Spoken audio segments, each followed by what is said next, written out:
What's up guys, NepentheZ here and welcome back to another episode of The Road to Glory. Apologies for today's episode being quite late. It's probably about 11:30 by the time this goes live, maybe 11:15 or so. I don't know exactly, and that is because I streamed a lot today. I streamed in the afternoon today. I'm working on turning my streams into actual videos. I did it on the main channel as a test for the thing that came out at 6 PM and it went down very well. So hopefully from tomorrow onwards, our videos will be recorded live on stream, which will actually benefit you guys a lot because it'll be much more live and interactive stuff, and it will have the control pad on so that you can see exactly the sort of things that I'm doing during the game and stuff, which will alleviate a lot of people asking how did you do that and such, because it will literally, the control pad will be there on the screen for you. We have got some Foot Champs games today. And we have completed a Prime Icon, and we have completed, as you can probably tell by the title, the new Klausi and Huntelaar. You know, it's a bit of a meme on the channel these days, but yeah, his card's good for what I would use him for a half. I like a lot of the things about his card, and then he's got really low stamina. The first comment is from Monstrous Gaming. He says, "Hey Nep, this isn't FIFA related. Just want to say thanks for always being able to give me 25 minutes for happiness every day and make me forget about my awful life and overwhelming want of dying. If you don't read this, it's fine. Thanks for being you." And that's hard to read, dude, to be perfectly honest with you. I'm glad that I can give you an outlet in any way, shape or form, but I would hope that you already are, or would at least consider or going and getting some professional help. You know, I have close family members that have gone through and are going through, you know, that feeling that you have, the want of just not being on this earth anymore, and it's devastating and it's very hard to deal with, and there's no immediate answer, but I would like to hope that you're at least seeking professional help so that you can explore your feelings and try and get better and try and realize that you are wanted on this earth, even if the people in your life right now may not make you feel so. There is someone and many others out there that will value you and will want you and will want what you have to offer. So I hope you're getting the help that you need, and in the meantime, if it's me that's pulling you through, I'm glad I'm here for you, my dude. I'm very glad I'm here for you. The next comment we have got is from AJB. He says, "Hey Nep, I just wanted to say how far behind EA are compared to other companies like Epic Games in many aspects. I've been playing FUT since FIFA 12, and this year is by far the worst in terms of connectivity and server issues. I mean, how many times have we had an extension to the Weekend League, and how many times have you and I been disconnected from games?" Interestingly enough, whilst I agree, the last 2 weekends that we've had Weekend League extensions has actually been due to Microsoft, not due to EA. Xbox Live went down both weekends, and that is what caused EA to extend the Weekend League, not FIFA. That Fortnite event on Saturday just highlighted how far behind EA are behind others due to their lack of creativity. Thoughts on this? Lovely vids, especially the FUT Champions series. Well, thank you for the kind comments, dude. In terms of EA being behind, you know, I do feel like we've gone over this subject a fair bit, but just to reiterate, like, the issue is that FIFA is a big winner, the breadwinner for the EA franchise in general, you know, for all the games that they make, let alone just the sports series. FUT kind of covers a lot of the losses that they make on the other games whilst trying to turn them into games that make big profits. And so when they spend 100 million or 200 million or 300 million dollars on, you know, Madden Ultimate Team, that money comes from Ultimate Team, FIFA Ultimate Team. And so they're never going to risk losing what they have until they see consistent success from other games. And so that because they make so much money, because they have such a monopoly on FIFA and football in general, you know, what's going to have to happen is that EA are going to have to see multiple games be successful in an area within the industry before they will follow suit. At least on FIFA. I know they do a whole bunch of stuff on Madden and on NHL and games like that. I know they've got a whole bunch of things going on there. But yeah, they're not gonna really translate that to FIFA until it is proven to be efficient and effective and will not make them lose money. Obviously, this whole Belgian FIFA points thing is a probably a shock to them. It's definitely something that might make them reconsider how quickly they get involved in taking risks and stuff. But if you could imagine a company that made $3.5 billion last year, of which most of that revenue was earned through Ultimate Team, if you was in charge of EA, would you take risks? Now, although from my perspective as content creator and someone who loves this game, I wish they would take risks. I think that it could pay off massively for them, and they could go from a company that makes 3.5 billion to a company that makes 10 billion or 15 billion. You know, I think they could definitely increase their revenue by taking risk. But would you personally take the risk if you were in control of a company, or you were on the board of directors, or if you were an investor of a company that is making billions of dollars? And somebody was like, hey, you want to take this risk that might end up screwing things up and costing you revenue? You're going to be like, no, thank you. So yeah, whilst I agree FUT is far behind other games, I honestly don't see it changing at a fast pace. I don't think FIFA 20 is going to be a game where we're like, oh my God, look at what they've done. They have fixed everything. No, what's going to happen is it's going to be very slow and steady in like things where they can be like, let's test the waters with this. Did it work? Yes. Okay, we could do that more. Did it fail? Yes. Okay, we won't do that. And I think that's what we're seeing with these promos. I think we're seeing so many promos right now. I think EA did it as a test. I think the Future Stars was potentially a test. Went down really well. All right, 2 weeks later, we now have headliners. Now, let's see what else we're going to get. Are we going to get some stuff tomorrow for Lunar New Year? Maybe we are, maybe we aren't. But I think everything's just a little dipping a toe in the water, seeing if it's cold or hot. And if it's hot, okay, let's dive in. And if it's cold, ooh, we're not going there. And sadly, that's the sort of thing that will see us progress over years rather than months, which is what other games do, which is quite sad. Aditya Singh says, there is technically so much to play for in FIFA, yet I want to play other games or watch Netflix more. I don't really get why, but I feel like playing the game is so boring. I go into a game, play, win or lose, repeat. On occasion, after weeks of grinding, finally upgrade one player in the team. I wish there was just something more. Not really sure what, but something that kept me on the game, even if I didn't want to play actual matches. Anyone get me? I literally get you exactly. I spend probably an abnormal amount of time thinking about wanting to play this game, but then also thinking I don't want to play this game. I literally know exactly what you're talking about, and I don't know what the solution is. I don't know where the problem, whether like the underlying problem is, and so I don't know what the solution is. I don't know if EA have a solution.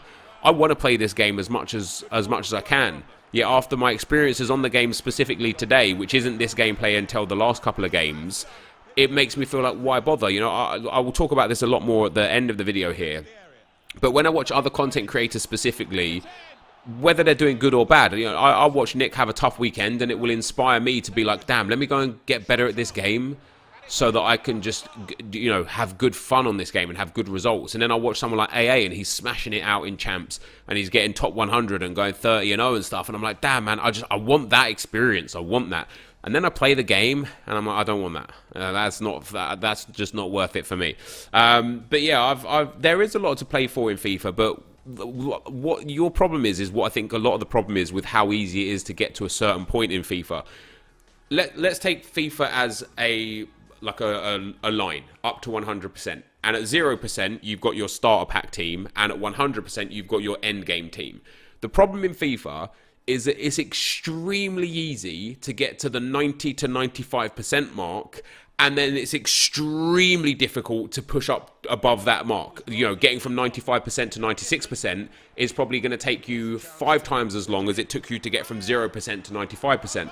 And that's a lot of the problem, because like you say, it's going to take you weeks of grinding to get one upgrade in the team. Sadly, again, I think that's what EA want. They want you to get to like a point where you're like, wow, look at all of this. But then like, oh, I want that. That's really hard to get. Let me spend some FIFA points. It all comes down to, money at the end of the day. Because obviously they can't give away 100% teams to everyone. But what I wish that there was an option to do, and we have talked about this many times before, is I wish there was an option to earn your way to the 100% team. So no matter what player you get, or how or when or why, have an experience system in place where the more you play, the better they get. So Gareth Bale, for example, was a 92 rated. For him to get to a 93 rated card would take, let's say, 100 million experience points. And it's very difficult to earn experience points. You get experience points from playing games, opening packs, just generally playing the game, an experience point system. And, you know, to get someone from 80 rated to 81 rated might only take, 1 million experience points. 81 rated to 82 rated, maybe 2.5 million experience points, and increase it so that every time you're playing games with your players, at the end of a game, Gareth Bale's short passing might go from 87 to 88. His long shots might go from 96 to 97. His pace might go from 97 to 98. But then to go from 98 to 99, you still need to earn millions more experience points. That, for me, is something I would love to have in the game, because then, win or lose, I know I'm playing for a better team. And so I can put my favourite players in, for example, that Henrik Mkhitaryan, that Lacazette, I could put those in, and I can just play the life out of the game, knowing that every time I play a game, I gain more experience and I improve on that player. And that, for me, would be something that would get me playing this game all the damn time. The next comment we've got is from Phil. He says, maybe it's changed since last time I tried shooting skill games. I realised pretty quickly that the shooting is boosted massively. It's like you're using sliders. These volleys you're pulling off every time won't work nearly as consistently in matches, I don't think. He then edits his comment and says, watching a couple of minutes further, it's pretty obvious to me that shooting stats are boosted like mad in skill games. I'm not really sure how you can watch these goals flying and think that's normal mechanics of the game.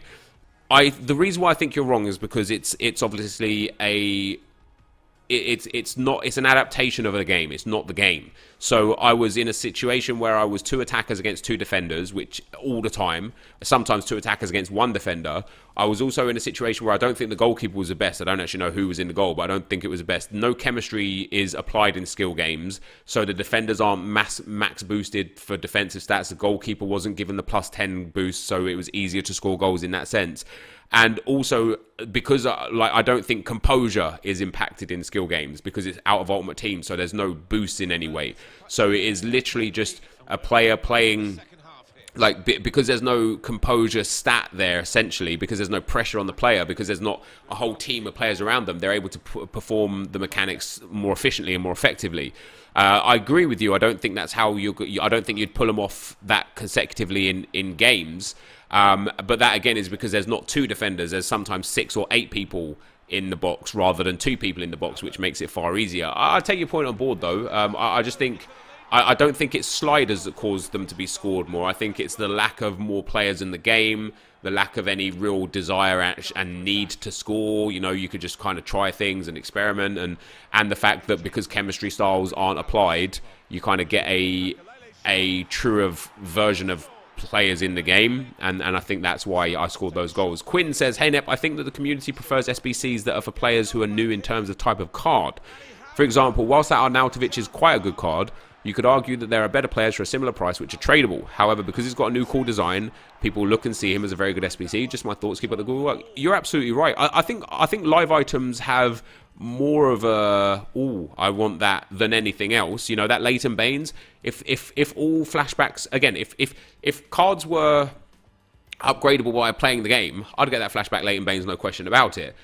And if flashbacks were live items where, say, at the first of every month, every flashback gets a +1. So, Pato, who came out 3 months ago, would be a 90 rated now instead of an 87 rated.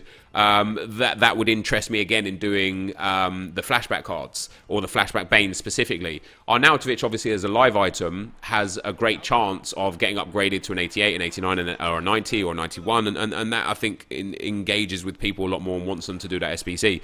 But I think you're right. I think, in general, there are very few SBC cards out there that there isn't a alternative on the market for. Very few. Now, it's not an absolute. There are definitely some cards out there that there are no alternatives, or at least reasonably priced alternatives to on the market. And I think Ibrahimovic is one of those, which is why I think he's become such a cult hit on this game. Zlatan Ibrahimovic, I think the closest players that you're looking at for Zlatan Ibrahimovic are players like Ronaldo. Other than Zlatan's stamina, there's no one that has that height, that agility, that strength and aggression, 4-star, 5-star, the ability to shoot from anywhere and score in any manner. He can score skill goals, he can score from crosses, he can score from the corners and set pieces, he can score free kicks, he can score driven shots. Like, he literally has it all. And you can't buy that on the market for the 200k that he costs. So yeah, there's definitely a very strong argument to be made that as you say, most items that you get for SBCs you could buy off the trade pile, and a lot of them do those cards because It's fun. They are fun, unique players, I guess. Like, what fun would it be running around with, I don't know, who's like a good SBC that I've got that I could just, let's say I could go and buy the 91 Champions League Bale or the Team of the Year Bale. I don't know. I would prefer the Team of the Year SBC Bale personally. FLASHBACK says, hey Nep, I'm quite confused as you have 2.9 mil. You was debating doing Leighton Baines for 150k, which isn't that bad, but you were saying that you weren't finding the gameplay fun, so you should do Baines and other cards just because using the same cards over and over may be the reason why you're finding the game boring or not fun. No hate, was just wondering why. A bit confused. Keep it a good vids. The reason, I appreciate the comment. The reason why I'm bored of this game isn't because of the cards that I'm using. I love my team that I have, and Leighton Baines I have great options at fullbacks. For the right back slot, I have 86 inform Lala, and I have flashback Juan Fran, which is why I literally just don't need Danny Carvajal. At left back, I have League SBC Tierney, inform Andy Robertson, and live item Alonso, and Alonso is likely to get upgraded next week. So again, I don't need a better left back, and I'm using Eder Militao in my team right now as well, and he is a fantastic fullback even on 7 chemistry. So for me, it would just be a gross waste of coins to do Leighton Baines, especially now as his price has actually spiked a little bit. He's like 180 now, at 130, 140. I would consider doing him, and I know it's only like 50 extra thousand coins, and I have almost 3 million coins. But as I did a few about a month ago on stream the other night, I went back through all of the SBC cards that I did that I could easily have not done, and it wouldn't have impacted my experience in the game at all. And we are looking at millions of coins worth of wasted cards. Yeah, I can put these cards in like SBCs and stuff, but like even Pato, who I love that Pato card. Even Pato was a waste of coins. It was like 130k for Pato. Yeah, I got a few packs back. I probably made 30k back off him, so maybe 100,000 coins for that Pato card. He played like 30 games for me, and that's it. What was the point in that? That was a waste. The thing that I would love from FIFA, again, if we could have like some kind of upgrade system through experience, that would be great. But if EA had a tournament mode where like 1 week it was like, okay, you need a Brazilian team. Brilliant. I've got some Brazilian players I can put into this team. I can build a squad for it. And leading into the last comment is from Daniel. It says, quick question, how come you don't use different teams instead of the same team all the time? And leading into that comment, it comes down to the fact of if I use my best team, I'm going to ultimately probably get my best results. And when I try and build teams, because I've sat there a few times just off stream, off camera, just on my account thinking, let me just build something new and try and have fun with it. And when I build it, I always come back to the fact of why would I use Lacazette instead of Raul?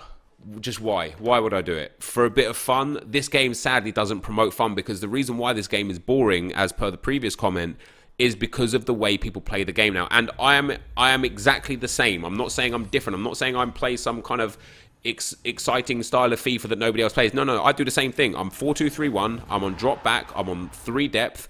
I play fast build up, and I try and counter people. I'm exactly the same, and that's because if you play any other way, unless you're an extremely skilled player, one of the top 100 kind of guys, or a pro player or whatever, you are going to get punished. And I'm not good enough to play just an all-out attack kind of game, hope that I can outscore my opponent and rely on my defensive capabilities, because I'm just not that good at FIFA. One of the other reasons why I use kind of like the same team is because I'm just in a state with FIFA right now where I'm a little bit lost, and I feel like I've been a little bit lost for a month or so. I got reinvigorated through Team of the Season, through Team of the Year. I got reinvigorated through the Footies, the Future Stars cards, and I've got a lot of good cards in my team and stuff. But today is kind of a good example of that. I played on stream today and I had bad connection problems, and I don't really have connection problems a lot. I get the odd bad game here or there of gameplay. But today, specifically, it was every single game, even in draft, and lots of games in Foot Champs. And in fact, you're about to see me win a game 4-0 and then get disconnected at the end of it. And I'm not allowed to have bad connection problems, because I said a couple of months ago that, in my opinion, people are using connection issues as a crutch. They're lying about having connection issues to make themselves feel better about how bad their record is. And whilst I still stand by that point, what that means is that I'm now not allowed to complain about connection issues, even if I have them, because apparently I'm just using it as an excuse. Although I never really use connectivity issues as an excuse, because I don't really get connectivity issues. But today was a whole new world. And so if I use a lesser team than what I have available to me, and then I suffer from other categories and I perform worse, What a goal that is, by the way. It just causes me more dramas of it just causes negativity, and I have to delete anywhere from 20 to 50 comments per video of people just getting it on my back for seemingly no reason. You know, like they're guys that obviously watch the videos and constantly watch the channel, and then they'll just bring something up randomly from absolutely nowhere to try and shove me down. So if I have a bad weekend like I had this weekend, you know, with this loss here, that puts me 12-4 after 16 games. Even though I won this game, you're about to see me lose this game. If I have a bad weekend, it comes with, how can you lose with that team? How can you talk about this and that when you have that team? How can you complain about connection when you said that connection doesn't exist? And people just take things way out of context and throw them down my throat and don't allow me the opportunity of just being a person and being a human and trying to enjoy a game or make mistakes or have fun with a different team. I don't get that luxury. So I really am pigeonholed into trying to use my best team to get my best results to prove people wrong. And I don't need to prove people wrong, but it's got to a point recently where it is so many people that are getting on my case that it just makes me feel like I feel like I don't want to continue with the road to glory, because no matter what I seem to do at the moment, if I do an SBC or if I don't do an SBC, it's the wrong thing. Not doing Leighton Baines to some people in the comment section was the wrong thing. Doing Huntelaar is going to be the wrong thing. Me doing Huntelaar is going to incite some people to be like, here he goes again, pushing this crossing narrative. I'm not pushing some crossing narrative. I think crossing is extremely overpowered. I think if you know how to cross, it's very, very efficient. If you know how to defend the crosses, it nullifies it. I showed people how to defend the crosses. I showed people exactly how to jump better with their defenders to defend them. With that in mind, I still think crossing is extremely overpowered. For me personally, it's the most efficient way I've found of scoring. So yes, I'm going to gear my team up to trying to get players that are going to be good at scoring crosses for me. But now, doing Huntelaar is going to cause me some grief. If I didn't do Huntelaar, it would have caused me grief. People would have been like, oh, I thought crossing was the new meta. You're not even doing, like, and I feel like I've partly my own fault, I guess, for many regards, because I'm the one who creates the content and I'm the one who picks the comments and decides what goes where and stuff. But I feel like right now on the road to glory, no matter what I do, no matter which way around I do it, if I play all 30 games of champs, I get abused for not finishing good enough. If I don't play all 30 games of champs, I get abused for not playing my games. If I do an SBC, I get abused for it. If I don't do an SBC, I'm getting abused for it. And normally there's a little bit of it here and there, and it's fine. I just remove it. It doesn't matter. But over specifically the last week or so, it's been incessant. It's been 10 to 15, sometimes 20% of the comments of people just bagging on me. Honestly, threads on Reddit, 2 to 3 a day of threads on Reddit. And I don't care about Reddit. Like, those people are just, they are literally hate mongers. They watch my content to wait for me to slip up the tiniest bit so they could blow it out of proportion for some karma on Reddit. I get it.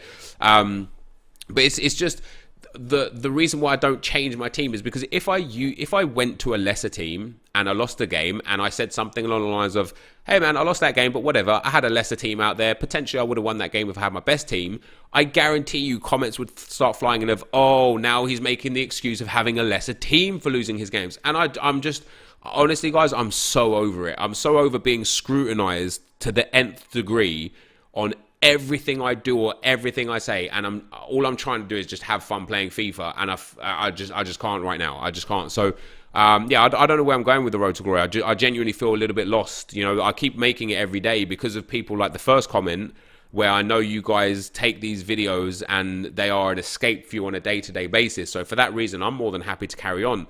What I need to do for me is I need to remove myself from caring about winning or losing and start playing for what I think would be fun. Sadly, to do that, it would entail just a lot of grief and a lot of hassle from members of our community that look for any opportunity to push people down. With that being said, guys, that is going to be the end of the video for today. If you did enjoy it, be sure to leave a like, rate, and comment, and subscribe to my channel if you haven't already. But for now, guys, I'm out. Peace.